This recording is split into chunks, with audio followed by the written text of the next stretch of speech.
Saudara-saudara kekasih Yesus, salam sejahtera buat kita semua. Kiranya para sahabat GPS TV semua dalam keadaan baik-baik saja, dan kita akan menerima firman Tuhan yang menjadi perenungan buat kita hari ini. Namun sebelumnya, mari kita berserah diri dan berdoa kepadanya. Kita berdoa. Tuhan, terima kasih atas segala kebaikan-Mu kepada kami hingga hari ini. Kiranya penyertaan dan pertolongan-Mu senantiasa terarah kepada kami yang percaya kepada-Mu. Saat ini kami akan merenungkan firman-Mu. Ajarilah kami untuk mendengarkan dan menghayatinya. Amin. Firman Tuhan buat kita diambil dari surat 2 Korintus pasal 6, ayatnya yang kedua, demikian bunyinya. Sebab Allah berfirman, pada waktu aku berkenan, aku akan mendengarkan engkau, dan pada hari aku menyelamatkan, aku akan menolong engkau. Sesungguhnya, waktu ini adalah waktu perkenanan itu. Sesungguhnya, hari ini adalah hari penyelamatan itu.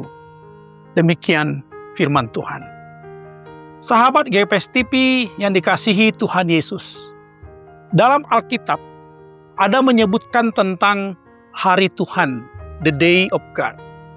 Secara umum, ketika diserukan tentang hari Tuhan, biasanya mengandung dua makna, yakni apakah hari itu sebagai sebuah hari penyelamatan, the day of salvation dari Allah, atau sebuah hari bencana atau penghukuman, the day of judgment dari Allah.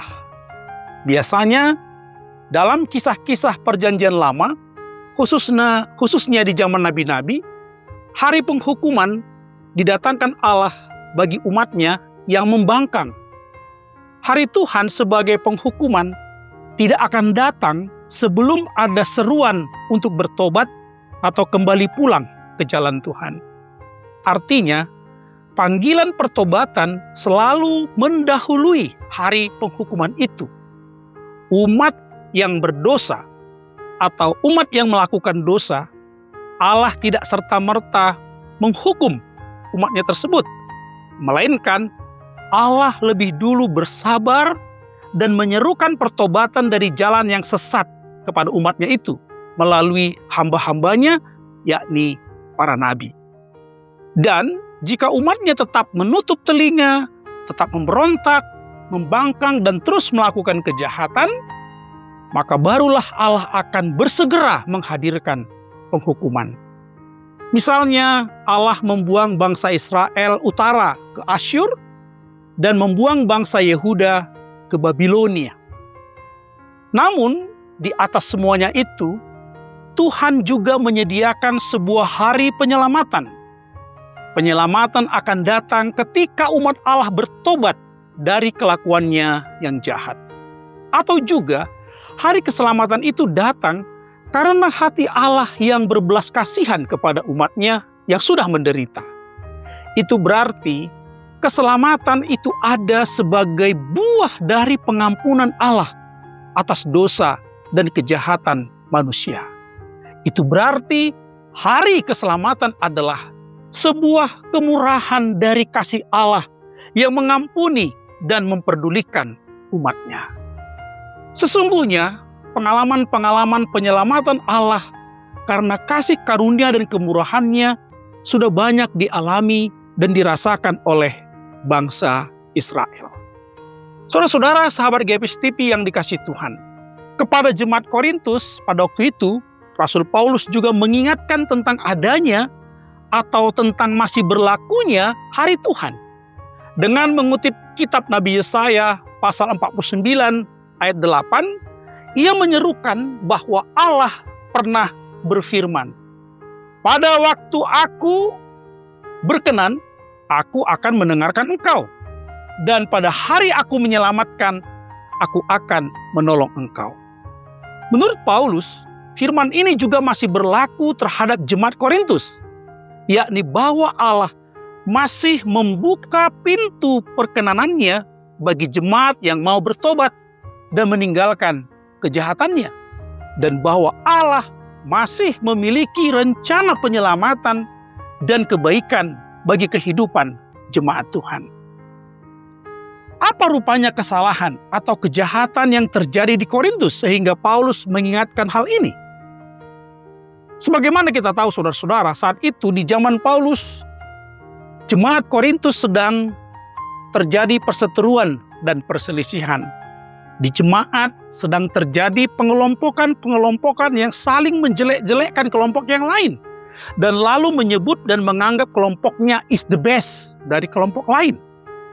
Kala itu ada yang menamakan diri kelompok pro Paulus, pro Kefas, pro Apolos, bahkan pro Kristus.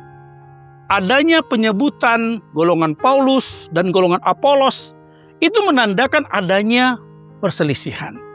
Padahal sesungguhnya baik Apolos, baik Paulus adalah pelayan Allah. Sama-sama pekerja Allah. Pekerja seprofesi, namun beda fungsi. Dalam bahasa ilustratif, Paulus menyebutkan, aku menanam, Apolos menyiram. Namun keduanya, Paulus dan Apolos, berada dalam niatan untuk menumbuh kembangkan gereja. Berniat untuk membangun tubuh Kristus. Dan Allah lah yang memberi pertumbuhan dan perkembangan jemaat itu. Allah lah yang sesungguhnya yang membangun jemaat itu. Allah lah yang sesungguhnya sebagai arsitek dan desainer atau perancang bangun dari kehidupan berjemaat.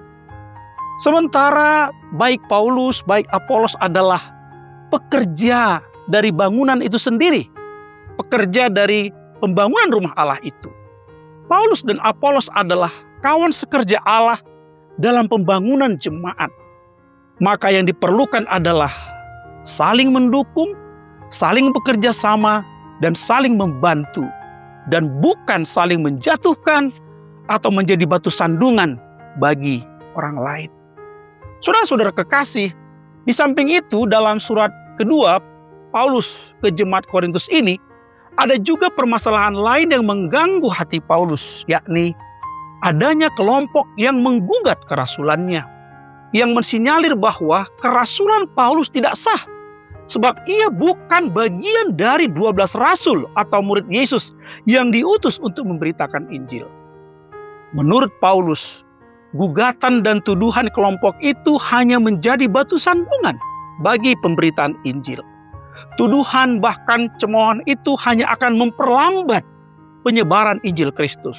Sebab Paulus mengaku dan meyakini bahwa dia juga dipanggil dan diutus Yesus Kristus sebagai rasul untuk pemberitaan Injil setelah panggilan pertobatannya, sebagaimana yang dituliskan dalam kitab Kisah Para Rasul pasal 9. Oleh sebab itu dalam teks renungan ini, Rasul Paulus mengingatkan jemaat tentang hari Tuhan sebagai hari penyelamatan. Supaya dalam menyambut hari Tuhan sebagai hari penyelamatan, maka para pekerja Allah sebagai sesama pekerja di ladang Tuhan, saling menopang, saling menghargai. Sesama jemaat Kristus, mari menyambut hari keselamatan dengan sukacita. Jangan ada perselisihan dan pertengkaran di tengah-tengah jemaat. Setiap orang hendaknya menjadi pelayan pendamaian. Sebab Kristus yang diberitakan oleh Paulus adalah Sang Pendamai, di mana Allah Bapanya telah mendamaikan dunia dengan dirinya dengan tidak memperhitungkan pelanggaran mereka. Maka, menurut Paulus, waktu ini adalah waktu perkenanan itu. Inilah hari penyelamatan itu. Inilah hari pendamaian itu. Yesus berkenan mendamaikan dunia. Maka, marilah setiap orang memberikan diri untuk didamaikan. Dan akhirnya mendamaikan. Allah melalui Injil Kristus hadir di tengah-tengah kita untuk mendamaikan kita. Maka setiap orang, setiap warga jemaat menyambut hari perdamaian itu sebagai sebuah hari penyelamatan dari Tuhan. Jemaat yang dikasihi Tuhan, bagi kita saat ini, hari ini adalah hari perkenanan Tuhan untuk menyelamatkan kita, mendamaikan kita. Hari ini adalah saat Tuhan mau berkenan mendengarkan doa-doa kita. Hari ini adalah saat Allah mau menolong kita, menyelamatkan kita. Maka bersegeralah datang kepada Yesus Juru Selamat kita. Jangan terlambat, bersegeralah selagi pintu kemurahan Allah masih terbuka lebar. Mintalah pertolongan, mintalah pengampunan, mintalah keselamatan, dan berdamailah dengan Allah. Dan selanjutnya, jadilah pembawa damai sebagai tanda kita jemaat Allah, orang Kristen adalah anak-anak Allah. Sambutlah hari penyelamatan itu, hari ini dan saat ini. Amin. Marilah kita berdoa. Tuhan, kami bersyukur senantiasa atas penyelamatan dunia yang telah Engkau lakukan melalui anak-Mu Yesus Kristus. Kemarin, hari ini dan esok, Engkau sajalah yang menjadi penyelamat dan penolong kami. Perkenankanlah kami senantiasa menerima pertolongan-Mu, sebab kami memerlukannya. Ya Allah penyelamat, jadikanlah kami juga sebagai agen pendamaian dan penyelamatan di dunia ini. Dalam nama-Mu yang kudus, kami bermohon. Terpujilah Engkau dalam kehidupan kami hari ini sampai selama-lamanya. Amin.